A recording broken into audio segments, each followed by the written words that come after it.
Yes, Thea. What brings you here? I heard Paolo say na meron ka raw sinabi sa kanya na maaari nilang pag-awayan ni Edward.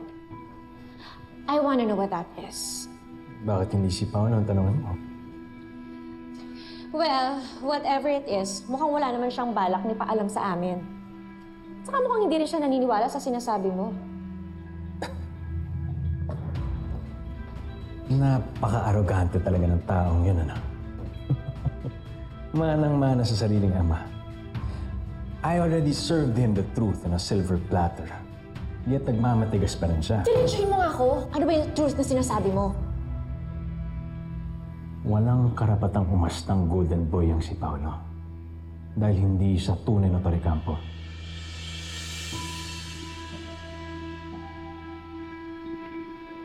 Anak lang siya sa labas ng nanay niya.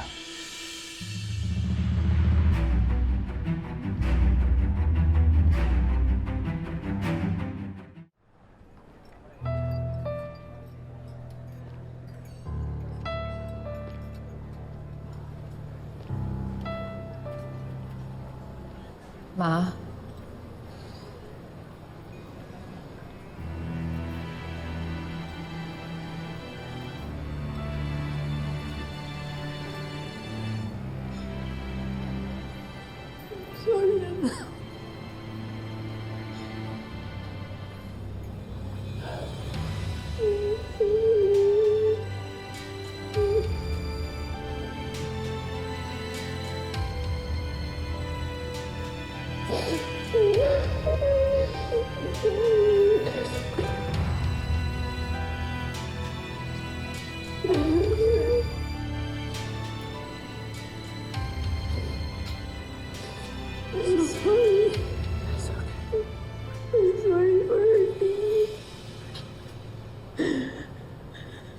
Pero ma, hindi lang po kayo dapat sa akin humingi ng tawad.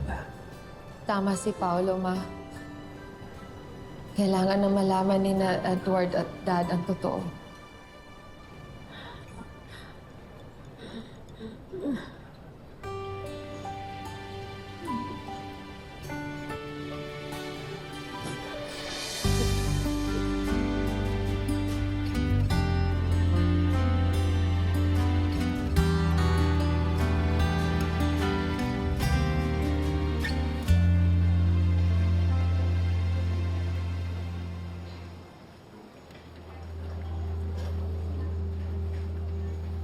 Laya na po kayo.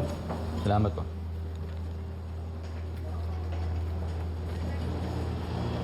Edward!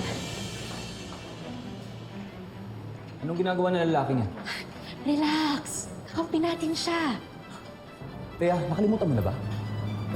Noong nasa panganib si Ashley, binaliwala tayo ng lalaki niya. I'm sorry, Edward, kung hindi kita natulungan dati. Kaya nga nandito ako para bumawi. Hindi ka namin kailangan. Malis ka na. Edward, please. Pakinggan mo muna ang sasabihin mo. What is she talking about?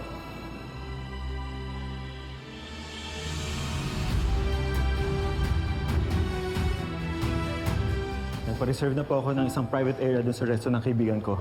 Doon na po natin sila dalhin para makausap, ha? Sige. Edward, masaya kami at absueldo ka na, ha? Halika na, sumama ka sa amin. Lumayo ka dyan sa lalaki ang hindi yan mapagkakatiwalaan. Halika na. Wow! Coming from you, Paolo. Isn't that rich? Bakit? Natatakot ka ba na may sasabihin ako kay Edward na hindi mo nagugustuhan? Shut your mouth! Tigilan mo ng paggugulo sa pamilya namin. Well, if you've all come here to do some damage control, I'm afraid you're all too late. Anong ibig mong sabihin? Alam na namin ang lahat na ang asawa ko ang totoong Torrecampo at ang asawa mo ang totoong bastardo.